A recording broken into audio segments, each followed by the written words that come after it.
मैं महामंडलेश्वर हूँ और राष्ट्रीय संत हूँ।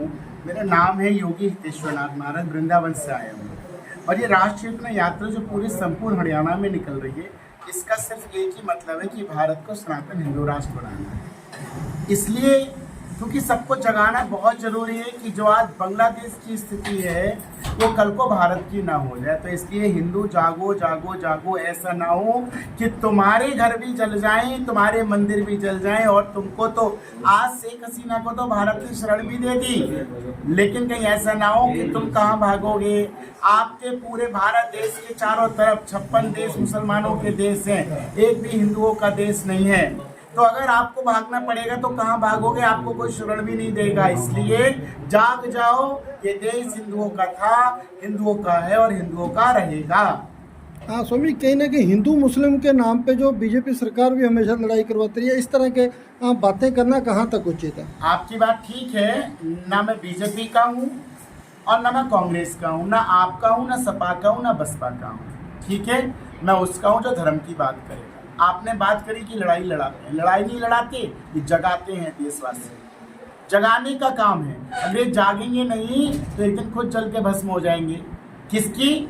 आप ये जो जिहादी मानसिकता के लोग हैं, जिहादी मानसिकता के लोग आपको खुद जला के भस्म कर देंगे। आपने कहा लड़वाते हैं, आप एक बात बताइए, जब भारत की टीम हमारी इंडिया की हारती है तो आप ही के शिरसा के कुछ ऐसे मुस्लिम होंगे जो पटाखे छोड़ते हैं। क्यों छोड़ते हैं पटाखे?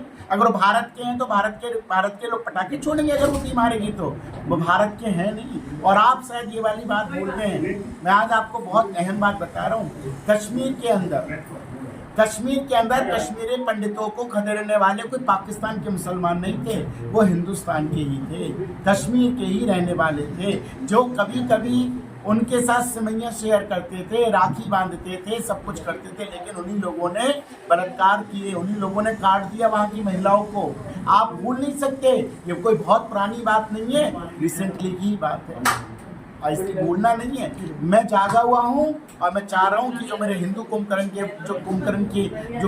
था ना, रावण का भाई कुंभकर्ण, वो तो 6 महीने में जग भी गया था। लेकिन ये हिंदू जाग नहीं रहे, पता नहीं क्यों। ये तब जागेंगे जब भारत की स्थिति बांग्लादेश जैसी होगी, और बहुत जल्दी होगी, क्योंकि हम लोगों के अंदर तो एक ही विचार, हम दो हमारे दो, और ये कहते हैं हम दो हमारे गिन लो, जितने गिन सकते हो गिनते रहो।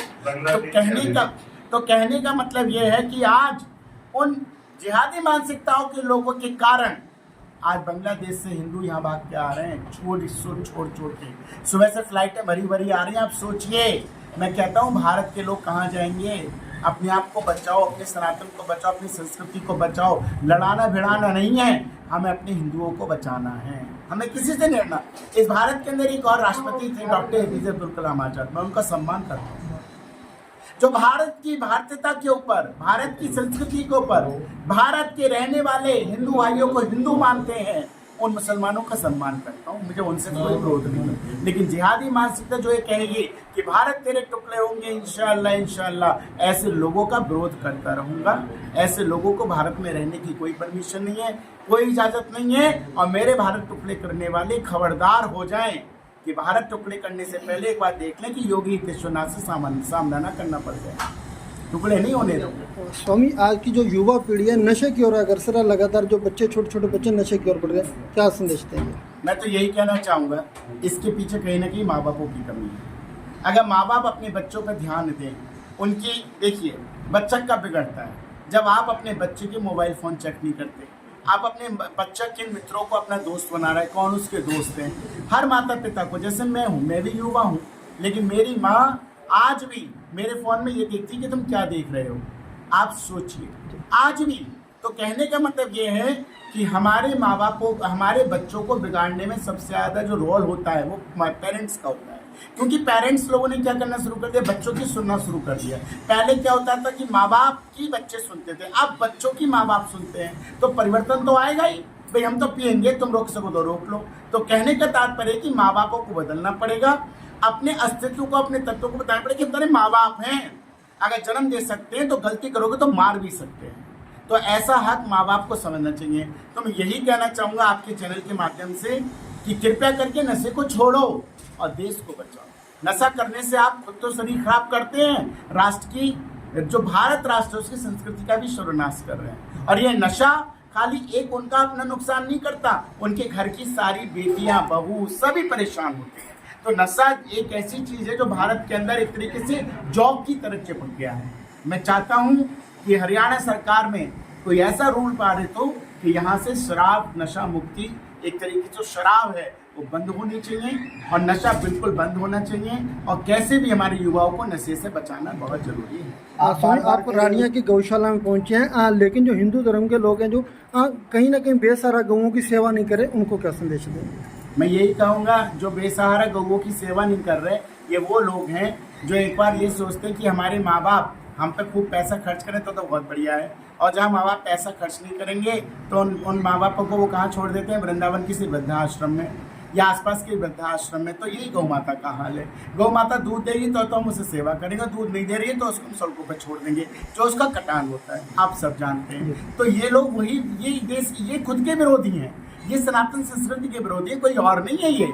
तो इन लोगों को ये पता होना चाहिए कि आज अगर तुम गौ माता को सड़कों पर छोड़ रहे हो, जो दूध नहीं दे रही उसको आप सड़कों पर छोड़ के उसका अपमान करा रहे हो, तो एक न एक दिन तुम्हारा भी अपमान निश्चित होगा, क्योंकि ये धर्मो रक्षति रक्षिता का सूत्र है। अगर तुम धर्म की रक्षा करोगे तो धर्म तुम्हारी रक्षा करेगा, और नहीं करोगे तो बर्बाद हो जाओगे। आपने बार बार कहा भाई हिंदू बचाओ, क्या हिंदू खतरे में? बिल्कुल हिंदू खतरे में। अब बांग्लादेश में क्या हो रहा है, हिंदू खतरे में नहीं है तो और क्या है? बांग्लादेश में आपको नहीं लग रहा कि हिंदू खतरे में? आपको पता हम दो और हमारे दो की पॉलिटिक्स में रह गए बस। पहले के समय की बात सोचिए आप, पहले के समय हर माता कहती थी मेरे घर में 8 लठ हैं, 8 और तैयार है राष्ट्रभूमि के लिए। अब तो हम दो हमारे दो, सुप्रीम कोर्ट ने और आदेश कर दिया लिविंग रिलेशनशिप में रहो, जरूरत ही नहीं बच्चा पैदा करने की, मन करे रहो ना रहो। तो क्या भारत की संस्कृति है लिविंग रिलेशनशिप? आप बताइए, क्या पहले कभी हमने सुना? क्या कभी हमारे देश में ऐसा हुआ? लेकिन अब हो रहा है। क्यों हो रहा है? क्या इसके लिए हमें आवाज़ उठानी चाहिए? क्या है लिविंग रिलेशनशिप? नहीं होनी चाहिए। पाश्चात्य संस्कृति को भारत में कोई जगह नहीं होनी चाहिए, लेकिन हो रही है। इसीलिए आजकल के आप युवाओं को देखिए, कई युवा ऐसे चाहते हैं बच्चे हम शादी नहीं करेंगे। क्यों नहीं करेंगे वो शादी? इसीलिए नहीं करना चाहते क्योंकि वो पाश्चात्य संस्कृति को मुड़ गए हैं। उनको लग रहा है हमें मजे तो हो ही रहे हैं, लड़कियों के साथ रह रहे हैं, 6-6 महीने 7 साल रह रहे हैं, क्या जरूरत है कि बच्चे हमारे बाल खींचे और पैर साड़ियाँ खींचे हमारे बच्चे आके? जरूरत ही नहीं है। पहले की मैं गर्भवती होने के लिए अपने आप को गर्व महसूस करती थी, और आज तो चाहती नहीं कि हमारा बच्चा पैदा हो, परेशान जो हो जाती हैं बच्चों से। तो इसलिए हिंदू खतरे में है, हमारी हिंदू की संस्कृति को खत्म किया जा रहा है। तो जिस देश की संस्कृति मर जाती है वो देश बहुत जल्दी मरता है, हमेशा याद रखिए। जिस देश का धर्म खत्म वो देश खत्म, जिस देश की संस्कृति खत्म वो देश खत्म। तो संस्कृति को बचाना हमारी जिम्मेदारी है और हम बचा कर रहे हैं। Thank you.